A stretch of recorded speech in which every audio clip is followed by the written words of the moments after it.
चिपळूण ते पुणे प्रवासाचं अंतर फक्त काही तासांचं होतं, पण त्या रात्री कुंभार्ली घाटात वेळेचं चक्र 17 वर्ष मागे फिरलं. जाणून घ्या एका अशा प्रवासाची गोष्ट ज्याचं तिकीट थेट परलोकाचं होतं. कथेला सुरुवात करण्यापूर्वी एक छोटीशी विनंती आहे. जर तुम्ही या चॅनलवर नवीन असाल आणि आत्तापर्यंत चॅनल सबस्क्राईब केला नसेल तर लगेच सबस्क्राईब करा आणि बेल आयकॉन दाबा, जेणेकरून भविष्यात येणारी कोणतीही थरारक कथा तुमच्यापासून दूर राहणार नाही. कोकणची लाल माती आणि सह्याद्रीचे अकराळ विक्राळ कडे. चिपळूणहून पुण्याच्या दिशेने जाणारा रस्ता म्हणजे कुंभार्ली घाट. पावसाळ्याचे दिवस असल्याने घाटात धुक्याचे साम्राज्य होते. आभाळ पूर्णपणे ढगाळलेले होते, ज्यामुळे चंद्राचा प्रकाशही जमिनीपर्यंत पोचायला धडपडत होता. रस्त्याच्या दोन्ही बाजूंना घनदाट झाडी होती, जी वाऱ्याच्या झुळकीने एखाद्या अकराळ विक्राळ सावलीसारखी हालत होती. याच निर्भीड अंधारात वळणावळणाच्या रस्त्यावरून एक जुनी लाल परी म्हणजेच एस.टी. बस मार्गक्रमण करत होती. इंजनचा तो परिचयाची खडखड आवाज शांत दरीमध्ये प्रतिध्वनी निर्माण करत होता. गणेश, वय 42, एस.टीचा एक अनुभवी ड्रायव्हर. खाकी वर्दी, डोळ्यांवर थकवा, पण हातात स्टेअरिंगवरची घट्ट पकड. गणेशला या घाटाचा कोपरा ना कोपरा माहीत होता. त्याच्या बाजूला कंडक्टर विनायक बसला होता, जो तिकीट मशीनमधून निघालेल्या कागदाच्या चिठ्ठ्या मोजण्यात मग्न होता. काय विनया, आज प्रवासी खूप कमी आहेत ना रे? गणेशने शांतता भंग करत विचारले. हो ना गणेश भाऊ, शेवटची गाडी आहे. वरून पाऊस सुरू झालाय. कोण निघणार बाहेर? विनायकने खिडकीबाहेर बघत उत्तर दिले. बसमध्ये फक्त 2च प्रवासी होते. एक वृद्ध गृहस्थ, जे खिडकीला डोके लावून केव्हाचे झोपले होते, आणि एक तरुण मुलगा, जो कानात हेडफोन लावून मोबाईलमध्ये हरवला होता.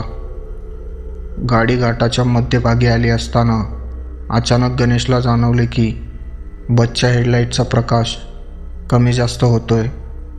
त्याने स्विच हलवून पाहिले, पण प्रकाश थरथरत होता. अचानक रस्त्याच्या कडेला असलेल्या एका जुन्या वडाच्या झाडाखाली त्याला एक आकृती उभी असलेली दिसली. एका हाताने डोक्यावर पोते धरलेला आणि दुसऱ्या हाताने बसला थांबवण्याचा इशारा करणारा एक माणूस. तो पावसात पूर्ण भिजलेला दिसत होता. गणेशने पाय आपसुकच ब्रेकवर नेला, पण काहीतरी विचित्र घडले. तो माणूस जसा हेडलाईटच्या प्रखर प्रकाशात आला, तसा त्याचा चेहरा दिसण्याऐवजी तिथे फक्त एक गडद काळी सावली दिसली. गणेशने गाडी थांबवली नाही. त्याने वेग वाढवला. अरे, गाडी का नाही थांबवली? कोणी हात दाखवत होता ना? विनायकने आश्चर्याने विचारले. विनया, नीट बघितलंस का त्याला?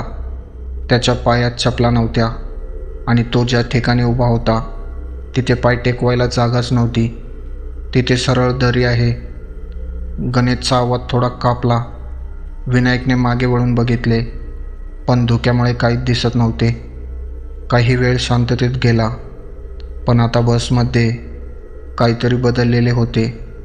बसच्या आतलं तापमान अचानक कमी झाले होते.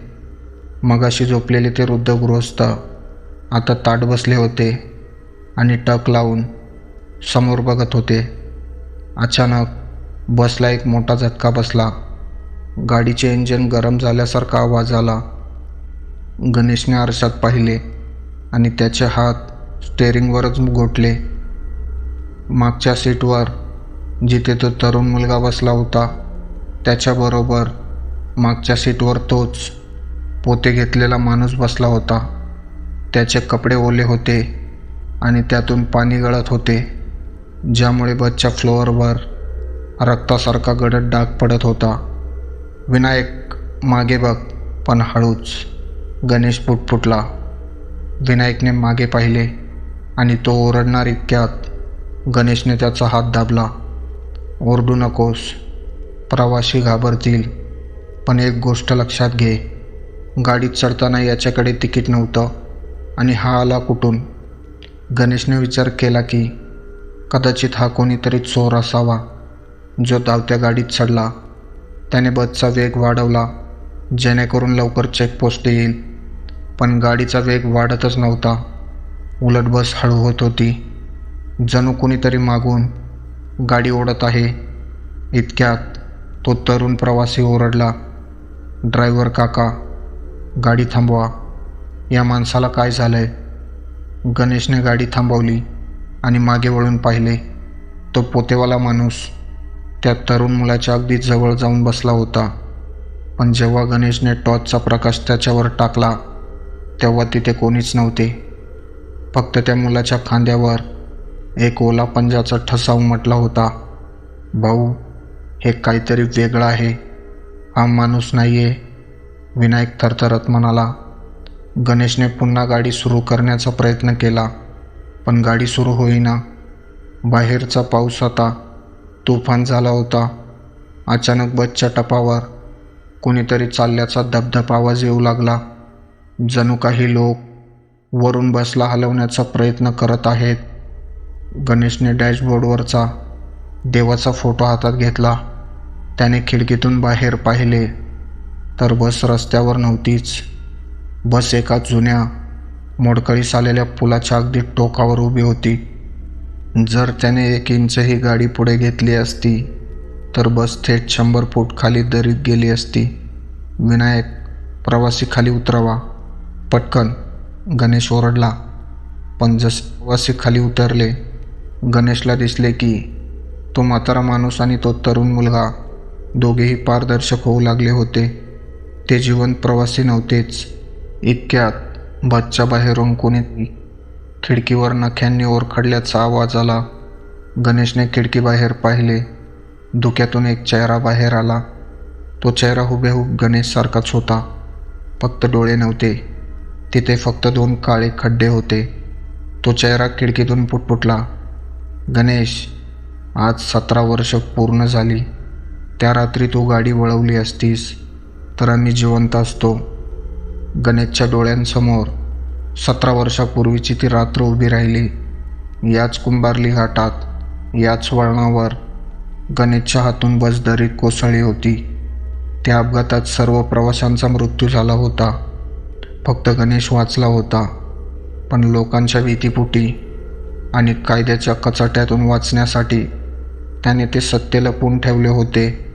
अचानक बसचे स्टेअरिंग आपोआप फिरायला लागले. इंजन गरजू लागले. बस आता रस्त्याकडे न जाता सरळ दरीच्या दिशेने जाऊ लागली. विनायक ओरडत होता, पण गणेशला काहीच हालचाल करता येत नव्हती. त्याचे हात स्टेअरिंगला चिकटले होते. आज हिशोब पूर्ण होणार, तो आवाज बसमध्ये घुमला.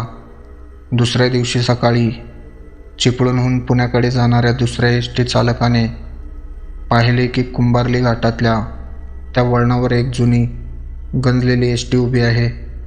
आश्चर्याची गोष्ट म्हणजे ती बस 17 वर्षापूर्वी अपघातात मोडलेली बस होती.